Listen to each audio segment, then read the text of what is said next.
सुखदेव जी के माध्यम से राजा परीक्षित को बताया संसार का प्रकट होना। संसार प्रकट हुआ दुख सुख लेकर, पाप पुण्य लेकर के, कर्मों का फल लेकर के। ब्रह्मा जी ने सृष्टि में अक्षर श्रुति वेद मंत्र आदि समस्त गाये, प्रकट किए, जन्म दिया।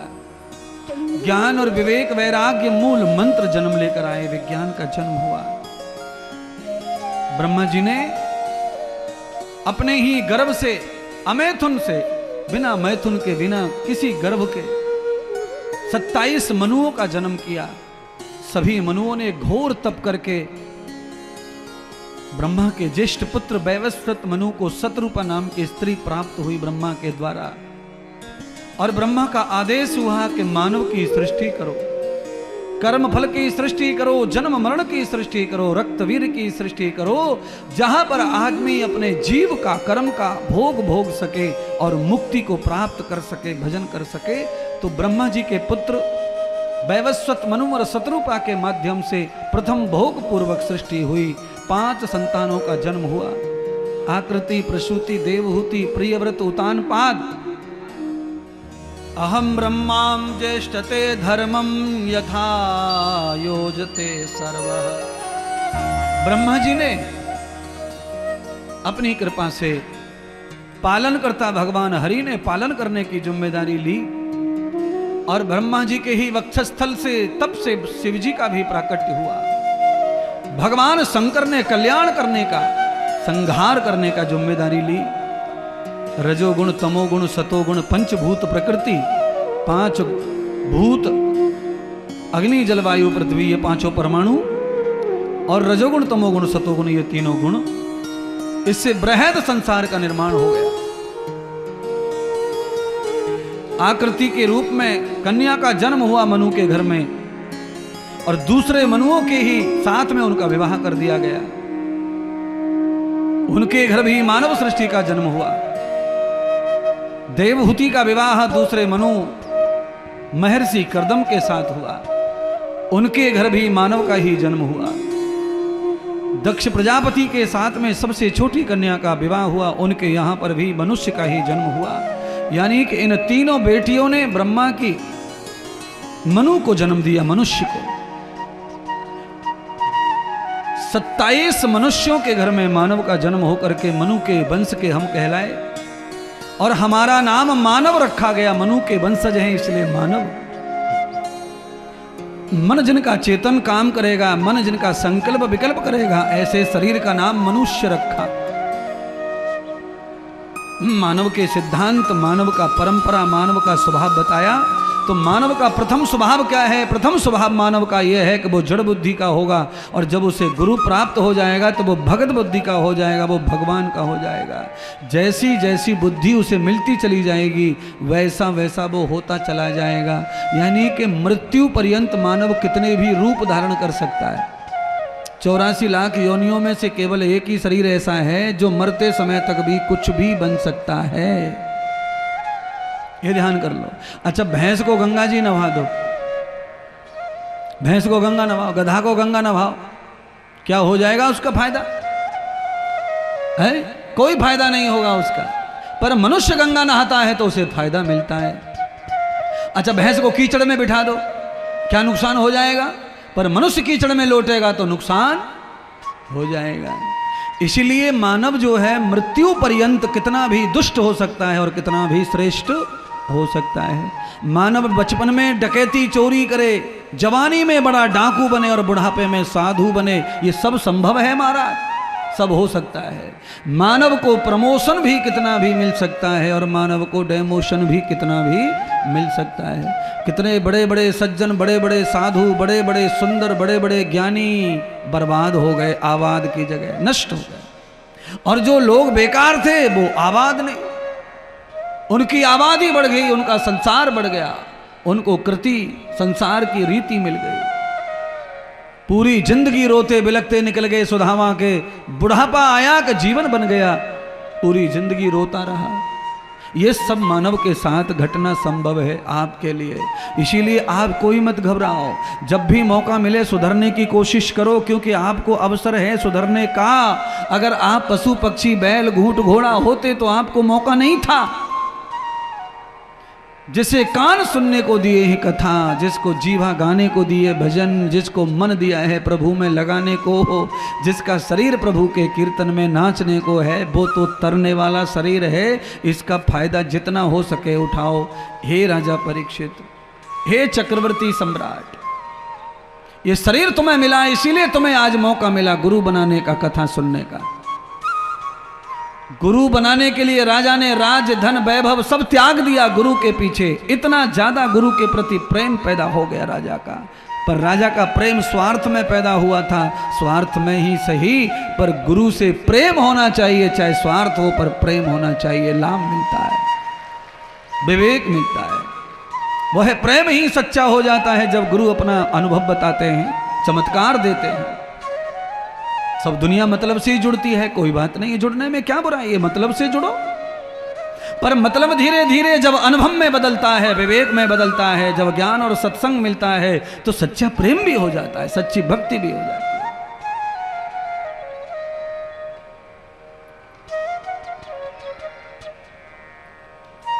प्रियव्रत उतानपाद, ये दोनों भ्राता, प्रियव्रत के घर में ही जन्म हुआ पुत्रों का।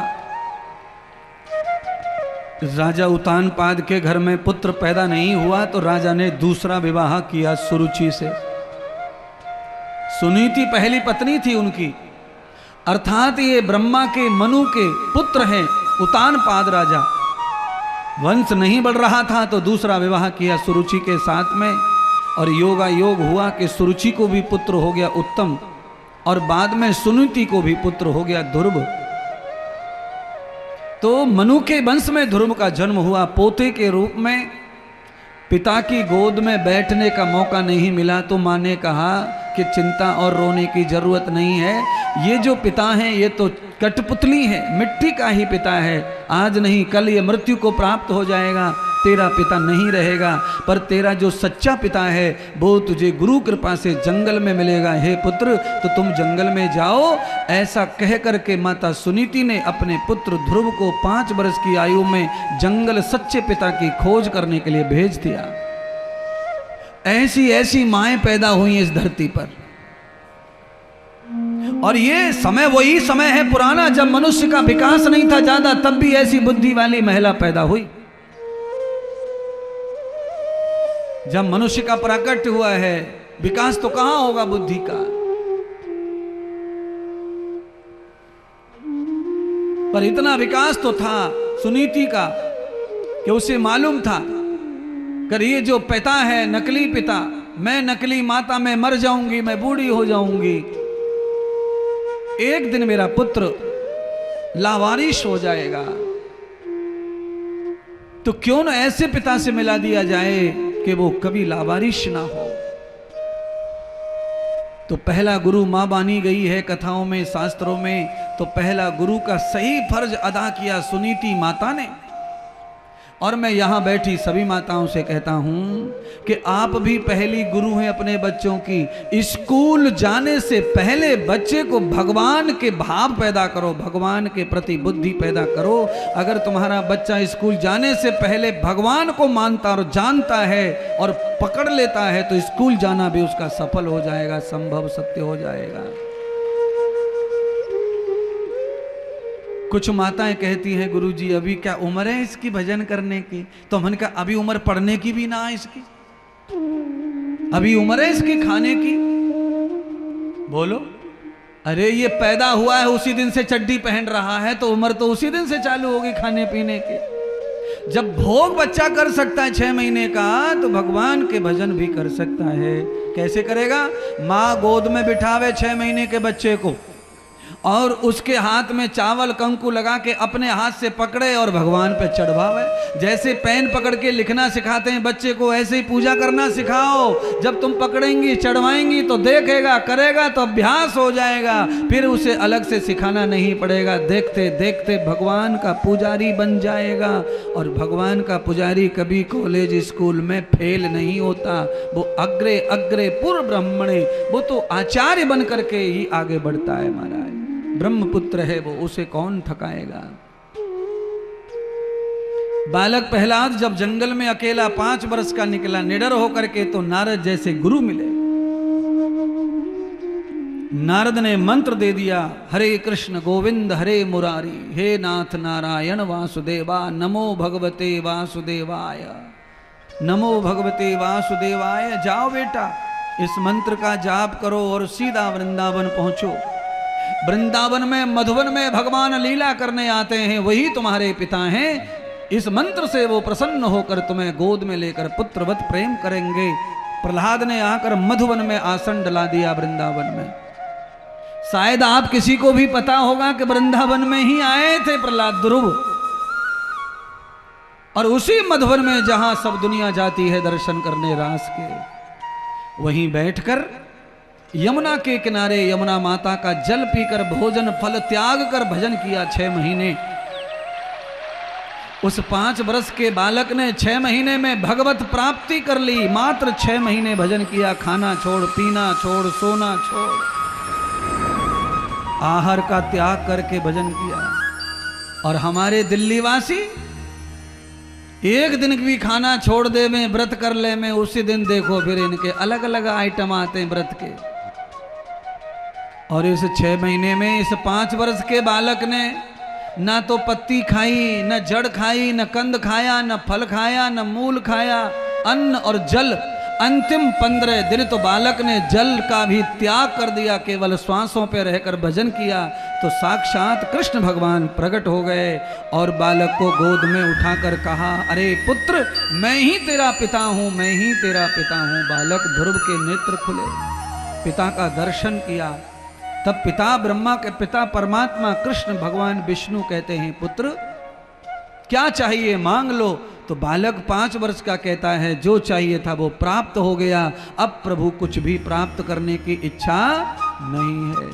और आप लोग तो भगवान मंदिर में जाए, सामने कन्हैया खड़े तो भी मांग ही रहे। अरे सामने भगवान मिले, राधा साथ लाए हैं, मिल रहे हैं, तो अब क्यों मांग रहे हो। पर महाराज हम तो आए ही मांगने के लिए हैं, तो क्यों ना मांगे।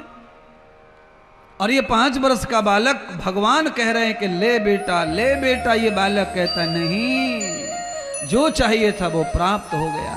अब सामान प्रभु से पाकर इस नकली संसार में रहने की कोई जरूरत नहीं है। सामान की जरूरत पड़ती ही संसार में है। इसीलिए जब हम जाते हैं प्रभु धाम के लिए तो खाली हाथ जाते हैं। मोबाइल भी घर वाले ले लेंगे, तुम्हारा मोबाइल जो जान से भी प्यारा है ना, उसे भी ले लेंगे, और लेने की जरूरत ही नहीं है, तुम्हें खुद छोड़ देंगे। हाँ, अरे महाराज हम नहीं छोड़ेंगे, हम तो बिस्तर पे साथ में लेके सोते हैं महाराज मोबाइल को। हाँ, बीवा बीवी भले ही दूर हो जाओ सोने में, पर मोबाइल को दूर ना करते महाराज।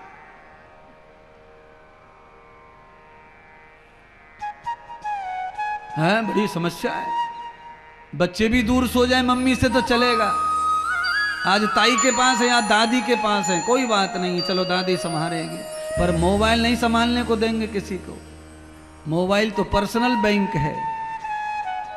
क्या है भाई, इतना मोह क्यों, इस जाल क्यों फंसाया हुआ है। कथा शुरू हुई थी मोबाइल से और कथा समाप्त भी हो रही है मोबाइल से महाराज। क्या करें, मोह तो मोह है, जिसमें रुचि बढ़ जाए उसी से मोह हो जाता है और उसी में जान फंस जाती है। उसी को ज़्यादा ज़रूरत माना जाता है ज़िंदगी में। ज़रूरत बिल्कुल मोबाइल था ही नहीं कभी इंसान की, और आगे चलकर रहेगा नहीं। ये 4 दिन की चांदनी है, ये आगे चलकर कैंसर से मारेगा पूरी जनता को। सब ऐसे छोड़ेंगे जैसे कोरोना के मारे सबको छोड़ दिया था, अकेले अकेले हो गए थे अपने अपने कमरे में। मोबाइल को कोरोना में लोग देते थे, जीजा जी आए, साली को मोबाइल लाए, तो साली मोबाइल लेती नहीं थी कोरोना में। No no no no no no no no no no no. क्या हो गया साली जी, मोबाइल ले लो, कोरोना में मोबाइल नहीं चाहिए, जान बचाना मुश्किल हो रहा है हमारा। इसीलिए थोड़े समय के बाद ये मोबाइल कैंसर की रेडिएशन छोड़ेगा सबके ऊपर। ऐसा छोड़ देंगे कि कहने की कथा में जरूरत नहीं पड़ेगी महाराज। जितना साधन बनाया है उतना ही बुद्धि विचार सब तुम्हारे खोखले कर रहा है। ये सब अंदर से सब खा गया तुमको। 1 मिनट में सच कर दो, 1 मिनट लगाना नहीं रहता है, 1 मिनट सब घपोल शंकर जिंदगी कर दिए तुम्हारी। हम सब, तुम सब लोग बैठे देख रहे हैं, सब क्या है, कितने हरिश्चंद्र सज्जन लग रहे महाराज, पर कितनी बुद्धि में बुराइयां घुसी पड़ी हैं। इसलिए जितना दूर हो सके उतना दूर रहो। जरूरत है इसकी बहुत सारी आज तुमको, तो जरूरत पूरी करे, पर याद रखो ऐसी भी जरूरत क्या है जो कचड़े में हाथ डाल के हर समय रखना पड़े। बोलिए सतगुरु भगवान की जय। आज कथा मैंने कही थी, शुरू की थी, कहा था पितरों की पुण्याई से पोते तक धन्य हो जाते हैं, दादा दादी की कमाई को पोता खाकर अमर हो जाता है। ऐसे ही पोते और पुत्र से पितरों का कल्याण हो जाता है। आज ध्रुव की भक्ति से परमात्मा विष्णु प्रसन्न होकर बालक को गोद में लेकर के लौट कर राज्य में आए। उतान पाद राजा को पैरालाइज हो गया था, पुत्र को जंगल भेजकर टेंशन के कारण राजा सड़ रहा था बिस्तर में। आज पुत्र की भक्ति से भगवान आए हैं, तो पुत्र के कारण राजा का उद्धार किया। आज पुत्र ने भगवान को प्रसन्न होकर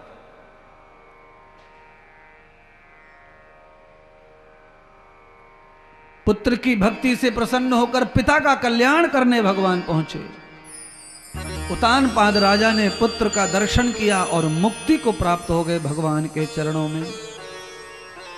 तब भगवान विष्णु ने ध्रुव को पढ़ाई दी, ज्ञान दिया, और उस समय उन्होंने ध्रुव गीता सुनाई, और उस गीता का ज्ञान देकर के उनको विवाह का आदेश देकर गए। ध्रुव राजा ने विवाह किया और बाद में अपना राज्य कर करके अपने पुत्रों को जवान कर, जैसे ही उनका समय आया जरावस्था वृद्ध अवस्था का, ध्रुव जी ने फिर अपना राज्य त्याग दिया और वो गंगा जी श्री हरिद्वार चले गए और वहां गंगा मैया के चरणों में कुछ दिन ध्यान किया। और उसके बाद ही उनको भगवान का विमान लेने आया और चंद्र देवता की बगल में, मंगल की बगल में उनको स्थान मिला। वो ध्रुव तारा आज भी हमें दर्शन देते हैं सुबह सुबह ब्रह्म मुहूर्त में। और हमारे हिंदुओं में तो नया विवाह होता है तो ध्रुव तारे के दर्शन के बगैर कन्या को विदा भी करने का विधान नहीं है।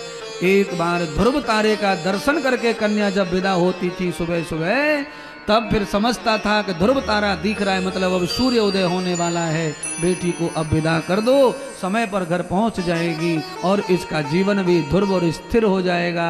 अब तो वो सब खत्म हो गया महाराज। सवेरे 9:30 बजे सगाई, 12 बजे बारात और 3 बजे विदाई। 5 भी ना बज रहे अब तो भैया, 4 घंटे में ही सब खेकले होके काम खत्म हो रहा है, सब खत्म हो गया। प्यार मोहब्बत रिश्तेदार, पहले बड़े आनंद आते थे शादियों में महाराज। छोटे थे हम तो भैया, ज़्यादा तो शादी नहीं मिली है चलो, पर कम मिली है, पर देख लिया समझ लिया। पहले तो भैया 2-2 महीने पहले चले जावे शादी में मामा के यहाँ, 2 महीने पहले से शादी कब है शादी? जून में शादी और मई में रोटी फाड़ रहे धुआंधार है। अनाज फटको जा रहा है, दाल संभाली जा रही है, सब तैयारियां चल रही हैं।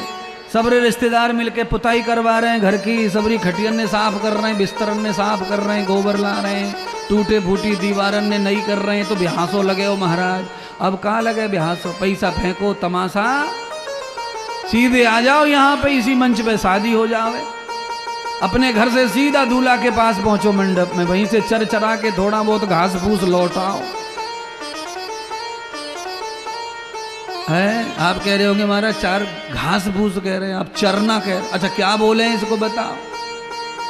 है हमारी गौशाला में गैया घूम घूम के खावे, तो हमने देखा सब लोग घूम घूम के खाते बफर सिस्टम। इसीलिए हमने चरना कह दिया। हमारी गैया चरे हमारी गौशाला में, तो हमने तुमको भी कह दिया चरना।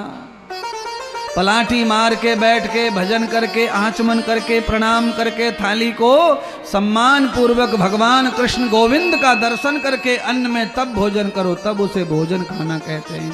फिर मैं नहीं कहूँगा चरना है। अभी यहाँ खड़ा था प्लेट लेके सलाद के पास, और यहाँ से सीधा छक्का मारा उस कोने पे पहुंचा, डायरेक्ट पुलाव के पास।